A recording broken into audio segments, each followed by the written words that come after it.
Au niveau du bichoul, de la cuisson, c'est pas forcément que l'interdit ne se fait que lorsque j'ai pris par exemple un steak cru et je l'ai rendu cuit. Même s'il est en phase de cuisson, et j'accélère la cuisson. Là aussi, il y a une cuisson. Par exemple, si on va dire, je prends mon steak sur la poêle, j'ai mis sur le feu, d'accord, quelqu'un a fait ça, on va dire, et moi je viens et j'augmente le feu. Bon, à part le fait qu'évidemment je transgresse l'interdit d'augmenter le feu, déjà en soi, c'est un autre interdit de Shabbat, mava'ir, celui de faire du feu. Mais aussi je vais accélérer la cuisson. Donc il y a deux interdits ici, celui d'augmenter le feu, celui d'accélérer la cuisson. Chaque accélération de cuisson, aussi petite soit-elle, est considérée comme une cuisson. Maintenant, la cuisson, ça va jusqu'à quand? Alors, en ce qui concerne la cuisson, tant qu'une chose n'est pas cuite, ça veut dire tel que les gens la mangent normalement, on appelle ça bachil kol sorko, entièrement cuit, alors il y a de la cuisson. Une fois que c'est entièrement cuit, bien que des fois c'est utile de le cuire encore. Par exemple, les œufs dans la daf. Ceux qui connaissent bien, les connaisseurs et connaisseuses, savent que les œufs dans la daf Shabbat, si plus d'heures ça reste dans la daf, plus ça devient bon comme ça devient un peu caramélisé, tendre, je ne sais pas comment dire, d'accord? On ne peut pas faire un œuf de daf autrement que laisser 12 heures dans la daf. Après 12 heures, il aura un goût spécial, bien qu'un œuf, ça prend 3 minutes pour le cuire, hein? 3 minutes il est cuit. Mais là, il y a une cuisson qui va au-delà de la cuisson. Cette cuisson-là est permise pendant Shabbat. Parce que du moment que l'aliment est cuit normalement, c'est-à-dire un œuf cuit, ce qu'on appelle un œuf cuit, d'accord? Alors bien que ça peut l'arranger et améliorer son goût, si on continue à le cuire, du moment qu'il est arrivé à la cuisson du 100%, le 110, le 120, le 130%, pour nous, ce n'est pas considéré comme une cuisson, il n'y a pas de problème. À plus forte raison, des choses qui, lorsqu'elles continuent à cuire, c'est mauvais pour eux. Par exemple, l'eau. L'eau, une fois qu'elle est arrivée à ébullition, ça ne sert à rien de continuer à la faire bouillir, parce qu'au bout d'un moment, elle va baisser, elle va s'évaporer. Donc là, c'est clair qu'on n'est pas intéressé. Donc c'est une cuisson qui n'est pas intéressante. Donc dès qu'on arrive à plus de 100%, à 100% de cuisson, ce qu'on fera en plus n'est pas considéré comme la cuisson. Mais tant qu'on n'est pas arrivé au 100%, bien que la chose est déjà peut-être mangeable difficilement, d'accord, presque mangeable, néanmoins, si on parfait encore la cuisson pour arriver au 100%, tant qu'on n'est pas arrivé au 100%, il y a de la cuisson, bien que ça peut être très très petit. C'est une cuisson de Horaïta de la Torah. Je vous dis pourquoi je mets tellement l'accent là-dessus, parce que c'est très courant. Comment ça peut être courant? Par exemple, la maîtresse de maison, elle vient, elle allume les bougies pour Shabbat, et Shabbat rentre. Après, elle voit que la daf, elle est un peu trop de côté dans la plaque électrique. Et elle pousse un peu à l'intérieur. Clac, d'accord? Disons qu'elle n'a rien fait de mal, d'accord? Alors ça dépend. Si tout est cuit dans la daf déjà à 100%, pas de problème, elle n'a rien fait de mal. Ça va mieux cuire. On a dit que mieux cuire, c'est permis. Mais si pas tout est entièrement cuit, et des fois, tu as des pois chiches qui ne sont pas entièrement cuits, du riz qui n'est pas entièrement cuit, des os de poulet qui ne sont pas entièrement cuits, d'accord? Pourquoi je dis des os de poulet? Il y a eu une discussion entre les poskim, les décisionnaires israéliens et américains, d'accord? Le Rav Moshe Feinstein, il a dit qu'il y a qu'un œuf, un poulet qui est cuit, ben il est cuit, terminé. Donc par exemple, si le ménageur veut pousser maintenant son poulet cuit dans la casserole d'un endroit de la plaque électrique qui n'est pas très chaud à un endroit qui est plus chaud, il n'y aurait aucun problème. Rav Moshe, le Rav Shimon Zalman Auerbach Zatzal, un des grands poskim ashkénazes décédés il y a une vingtaine d'années, il lui a dit non, ça c'est en Amérique, où vous ne mangez pas les os de poulet. Mais ici en Israël, à l'époque, je ne sais plus si aujourd'hui, les gens mangent les os de poulet. Les os de poulet, quand ils sont super cuits, au bout d'un moment, ils deviennent tendres, et comme ça, on mange de petits bouts. Alors moi, je lui dis, écoute, chez nous, c'est du cannibalisme. Personne ne mange en Amérique, personne ne mange des os de poulet. Donc là, effectivement, ça dépend où on habite. Est-ce qu'on considère que le poulet est cuit ou pas?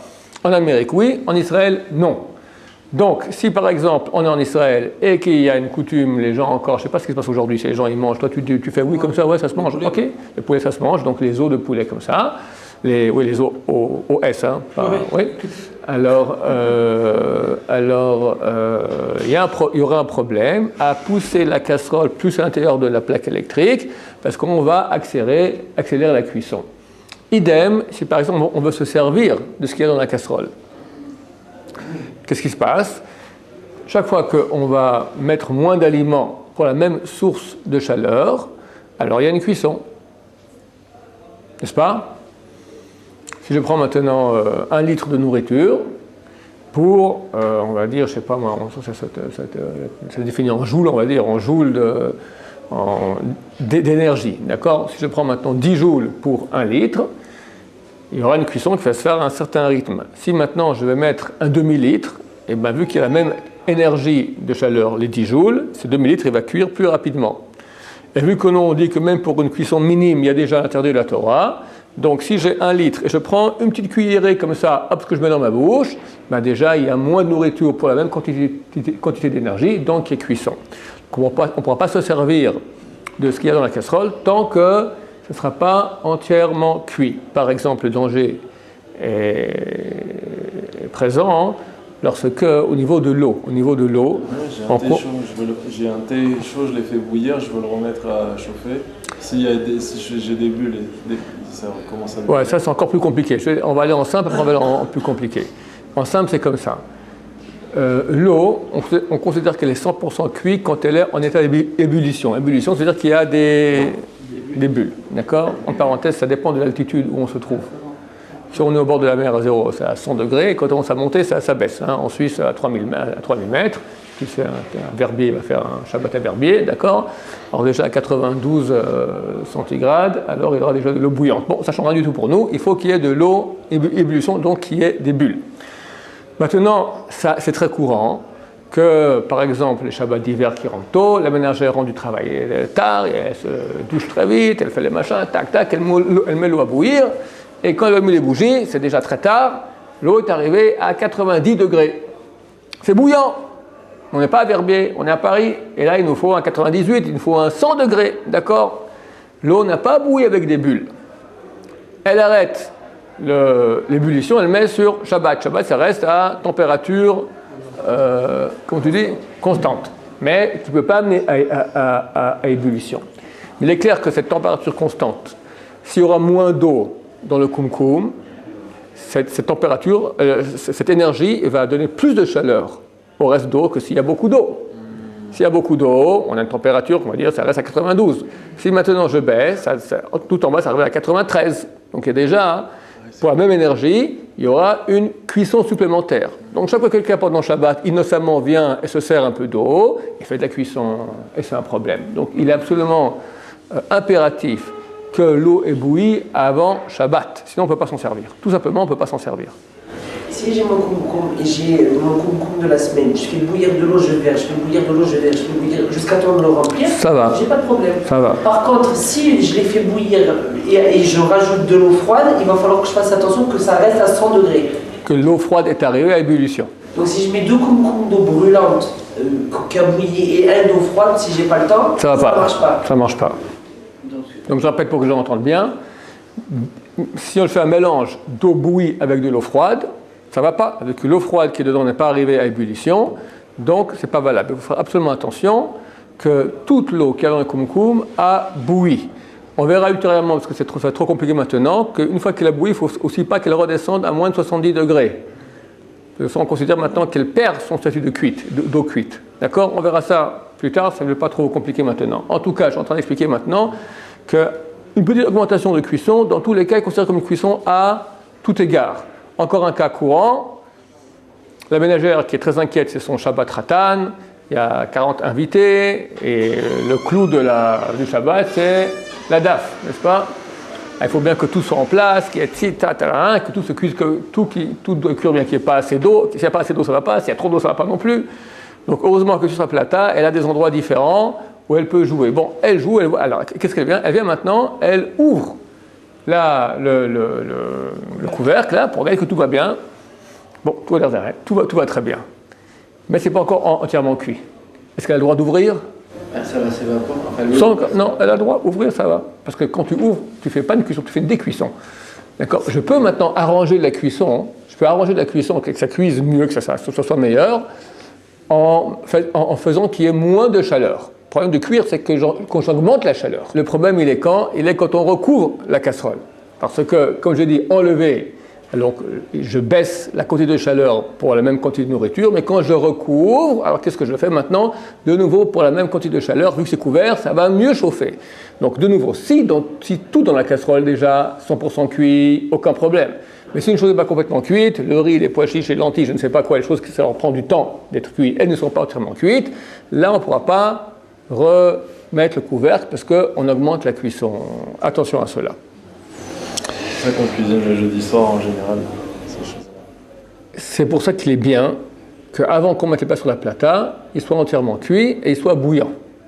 On va expliquer aussi plus tard pourquoi il est important qu'ils soient bouillants.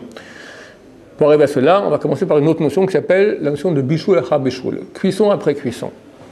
Une chose qui était cuite, c'est refroidi, est-ce qu'on peut la recuire, oui ou non? Tout ça, je parle bien, attention, je parle dans les cas où on n'est pas obligé de faire une action interdite lorsqu'on veut recuire. C'est clair qu'allumer le feu, c'est interdit. On verra que pas toujours je peux remettre un aliment sur la plaque électrique. Il y en a qui interdisent, il y en a qui permettent.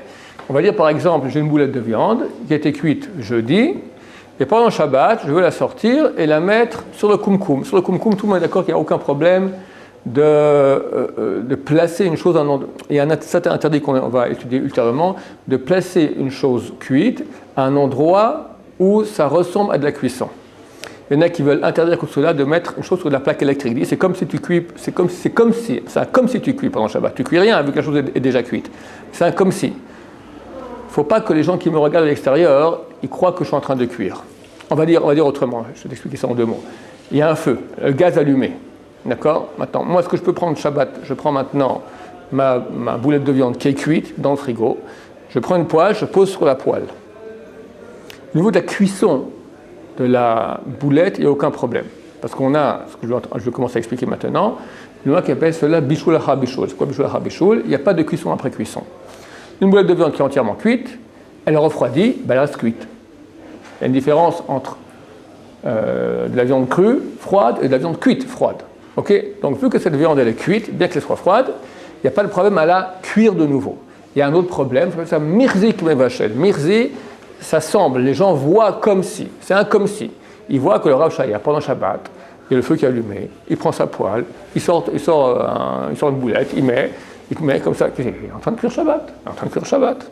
Les gens vont dire, bah, ils n'ont pas fait attention si la boulette de viande était cuite ou pas. Ils ont mangé après, très bonne. On sent que c'est bon et frais, d'accord? Eux, le lendemain, le Shabbat prochain, ils rentrent chez eux à la maison. Moi, j'ai eu le Rav Shaya, j'étais chez lui le Shabbat passé. Il a sorti de la viande du frigo, il l'a mis et il a cuit pendant Shabbat sur la poêle. Et ils vont faire l'erreur très grave de cuire parce qu'ils ont pris de la viande qui était crue. Donc, Chazal, on fait un décret qu'on n'a pas le droit de réchauffer une chose à un endroit qui semble être une cuisson. C'est quoi? Le feu. Le feu du gaz, ça semble être une cuisson. La plaque électrique, est-ce que c'est considéré comme un endroit sur lequel on cuisine, oui ou non? Marloquet. Il y en a qui disent que oui, il y en a qui disent que non. C'est pour ça qu'ils mettent de l'aluminium pour ça qu'ils mettent absolument. On parlera de ça plus tard, c'est vraiment un autre sujet, c'est même pas les problèmes de bichoul de cuisson, c'est le problème de mirzik, ça ressemble à de la cuisson. Donc tout ce que je suis en train d'expliquer maintenant, c'est qu'on peut faire une cuisson après cuisson, à condition qu'il n'y ait pas un problème de mirzi, qu'il n'y ait pas un problème que les gens vont croire que je cuis. Donc, dans quel cas il n'y a pas de problème de mirzi? Si je prends la boulette de viande du frigo et je la mets sur le kumkum, c'est clair, personne ne cuisine jamais sur un kumkum. Pas quelqu'un faire un œuf au plat sur son kumkum ou se faire un hamburger sur le kumkum, d'accord? On réchauffe sur un kumkum. Réchauffer, c'est permis. Donc, je prends maintenant ma boulette de viande qui est cuite mais froide et je la mets sur le kumkum, c'est permis Shabbat. Juste en parenthèse, ça n'a rien à voir au niveau des lois de Bassar Bechalav, viande et lait.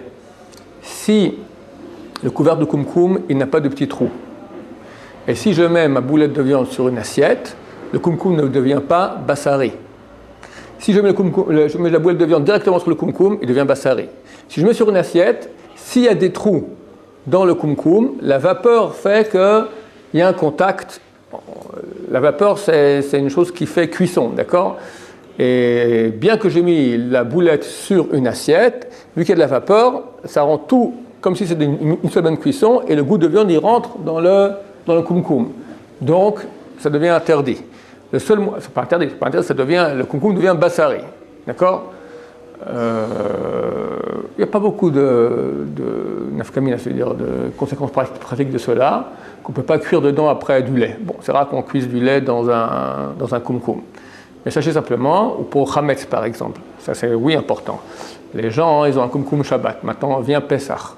Est-ce que je peux utiliser maintenant le kumkum que j'utilise toute l'année pour Pessah, oui ou non? C'est le même principe exactement. Si j'ai mis à réchauffer du pain sur le kumkum, si j'ai mis une assiette et qu'il n'y a pas de trou dans le couvercle de kumkum, il n'y a pas de vapeur, le kumkum n'est pas Hametz. Il n'est pas pain, je peux l'utiliser pendant Pessah.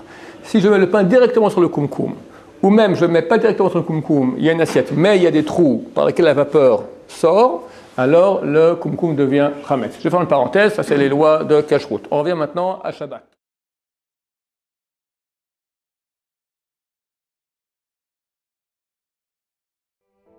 Thank you.